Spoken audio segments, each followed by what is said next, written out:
Bismillahirrahmanirrahim. Bismillahirrahmanirrahim. Assalamualaikum warahmatullahi wabarakatuh. Alhamdulillah wassalatu wassalamu ala Rasulillah. La nabiyya wa la rasula ba'dah. Rekan-rekan yang dimuliakan Allah Subhanahu wa taala, alhamdulillah kita dipertemukan kembali oleh Allah Subhanahu wa taala dengan bulan suci Ramadan, bulan yang mulia, bulan yang kita rindu-rindukan. Bulan di mana pada bulan ini adalah momen terbaik untuk taqarrub kepada Allah Subhanahu wa taala. Semoga bulan Ramadan tahun ini lebih baik bagi kita dibandingkan Ramadan-Ramadan pada tahun-tahun sebelumnya. Amin ya rabbal alamin. Seperti sering kita dengar dan kita hafal bahwasanya Allah Subhanahu wa taala berfirman dalam Quran surat Al-Baqarah ayat 183, Bismillahirrahmanirrahim. Ya ayyuhalladzina amanu kutiba alaikumusshiyam kama kutiba 'alal ladzina min qablikum la'allakum tattaqun. Wahai orang-orang yang beriman, telah diwajibkan atas kalian berpuasa sebagaimana diwajibkan pula atas orang-orang sebelum kalian agar kalian bertakwa. Fadilatul Syekh Al-Maghfuru lahu Syekh Hasan Muhammad Al-Masyad, guru atau maha guru dari Maulana Syekh Tuan Guru Ki Haji Muhammad Zainuddin Abdul Majid, dalam kitab beliau yang membahas khusus tentang kemuliaan bulan suci Ramadan. Buku beliau berjudul Is'af Ahlil Iman Biwazaifi Syahri Ramadan. Dalam pembahasan awal di kitab beliau tersebut, beliau rahimahullah ta'ala menjelaskan bahwasanya kewajiban terhadap umat Islam untuk berpuasa di bulan Ramadan ini itu terjadi pada tahun kedua Hijriah. Dan Rasulullah Shallallahu Alaihi Wasallam selama hayat beliau telah menjalani kewajiban berpuasa di bulan Ramadan itu selama 9 tahun. Ya. Beliau wafat pada tahun 11 Hijriah. Kewajiban berpuasa di bulan Ramadan ini tahun 2 Hijriah. Kata beliau, Ramadan itu secara bahasa berasal dari Ramadan, yaitu idza ihtaraqa, terbakar. Jadi Ramadan secara bahasa ya bisa diartikan terbakarnya akibat cuaca yang panas, sehingga badan orang itu saat dia terasa atau merasakan lapar, dia merasa tidak nyaman, seolah-olah terbakar. Dan bisa pula diartikan ya terbakar, yaitu dosa-dosa kita yang terbakar. Tentu dengan sebab beribadah di bulan suci Ramadan. Itu menyebabkan terbakarnya dosa-dosa kita. Rekan-rekan yang dimuliakan Allah Subhanahu wa taala, yang perlu kita ketahui dan sebagai pengetahuan, sebagai informasi bagi kita, sebagaimana Allah telah menginformasikan bahwa Ramadan, bahwa puasa itu bukan saja diwajibkan kepada umat Nabi Muhammad SAW, tetapi pernah pula diwajibkan kepada umat-umat terdahulu sebelum beliau.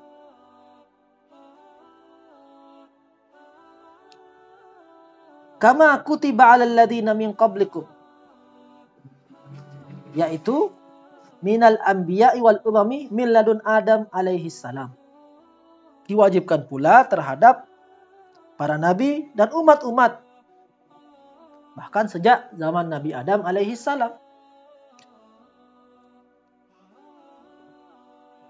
Para ulama menjelaskan dalam beberapa kitab tafsir mereka, contoh bagaimana puasa Nabi Adam alaihi salam.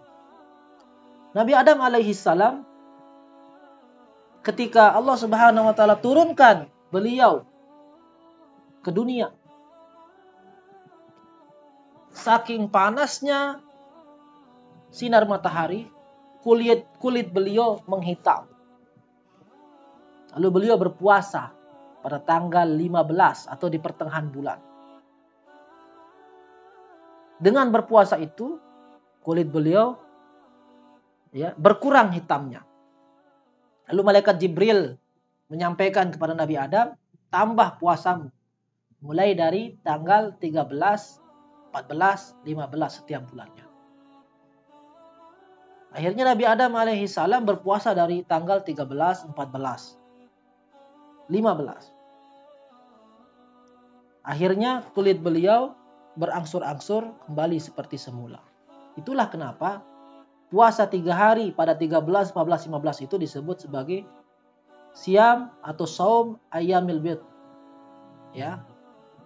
Puasa hari putih. Nah, ini adalah puasa yang dilakukan oleh Nabi Adam alaihi salam. Puasa yang dilakukan oleh Nabi Nuh, yaitu ketika beliau dan rombongan yang beliau bawa naik ke bahtera yang besar yang menyelamatkan Nabi Nuh beserta rombongannya itu dari banjir bandang yang menenggelamkan bumi pada waktu itu. Bahwa Allah Subhanahu wa taala memarkirkan, Allah Subhanahu wa taala menyelamatkan rombongan Nabi Nuh alaihi salam itu di sebuah bukit yang disebut dengan Bukit Judi pada momen atau pada tanggal 10 Muharram. Kita mengenalnya sebagai Yaum Asyura.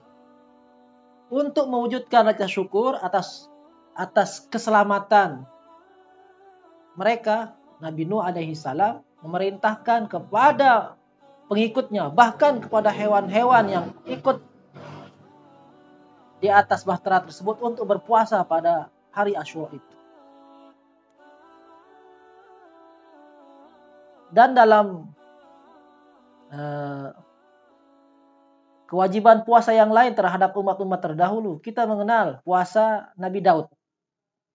Bahkan Rasulullah SAW menyebutkan, Abdalus saum saumu akhi Daud, kana yasumu yauman wa yuftiru yauman. Dalam sebuah riwayat, sebaik-baik puasa adalah puasa saudaraku Nabi Daud. Nabi Daud itu berpuasa sehari, lalu berbuka sehari berikutnya. 1 hari puasa, 1 hari tidak, selang-seling. Itulah puasa Nabi Daud. Bahkan Imam At-Tabrani dalam sebuah riwayat beserta imam yang lain menjelaskan, yang berpuasa pada bulan Ramadan itu, rekan-rekan yang dimuliakan Allah, bukan hanya umat Islam saja yang memulainya, tapi kaum Nasrani, umat Nasrani sebelum umat Nabi Muhammad SAW mengamalkannya. Mereka pun juga berpuasa pada bulan Ramadan, tetapi dengan kaifiat yang berbeda. Yang mana mereka tidak boleh bukan hanya berpuasa seharian penuh, tetapi dari Isya, ketika mereka mulai istirahat untuk tidur malam, dari Isya sampai subuh, mereka tidak boleh mengkonsumsi apapun. Bahkan tidak boleh berhubungan dengan suami atau istrinya. Dan ini memberatkan tentu bagi mereka. Sehingga mereka membuat kesepakatan untuk menambah puasa 10 hari sebelum Ramadan dan 10 hari setelah Ramadan sehingga menjadi 50 hari. Ini untuk menutupi kesalahan-kesalahan mereka yang tidak mampu mereka kerjakan akibat kewajiban yang memberatkan bagi mereka. Bagaimana tidak setelah mereka berbuka puasa di waktu maghrib, lalu mereka harus berpuasa kembali setelah sejak Isya sampai waktu sahur mereka sudah tidak boleh, ya, mereka sudah tidak boleh mengkonsumsi atau meminum apapun, bahkan berhubungan suami istri tidak boleh. Nah, inilah puasa-puasa sebelum umat Nabi Muhammad SAW. Maka bersyukurlah kita, Allah Subhanahu wa Ta'ala dengan syariat Islam ini, maka insya Allah tidak ada beban, tidak berat dibandingkan, ya, syariat umat-umat terdahulu, bil khusus umat sebelum Nabi Muhammad SAW yang tadi sudah kita sebutkan. Maka alangkah bersyukurnya kita, Allah Subhanahu wa Ta'ala izinkan kita beribadah di bulan suci Ramadan ini, meraih pahala, meraih barokah, meraih ampunan dari Allah Subhanahu wa Ta'ala, dan mudah-mudahan semuanya itu berhasil kita raih. Ya, ampunan kita raih, rahmat kita raih, barokah kita raih, dan tentunya ridho Allah Subhanahu wa Ta'ala. Dan akhirnya nanti kita, ketika sudah selesai paripurna kita menyelesaikan bulan Ramadan ini, kita menjadi insan yang bertakwa kepada Allah Subhanahu wa Ta'ala. Barakallahu lakum wa lisairil muslimin wal muslimat fastaghfiru innahu wal ghafurur rahim. Subhanakallah wa bihamdika asyhadu an la ilaha illa anta astaghfiruka wa atubu ilaik. Wallahul muwaffiq wal hadi ila sabilir rasyad. Wassalamualaikum warahmatullahi wabarakatuh.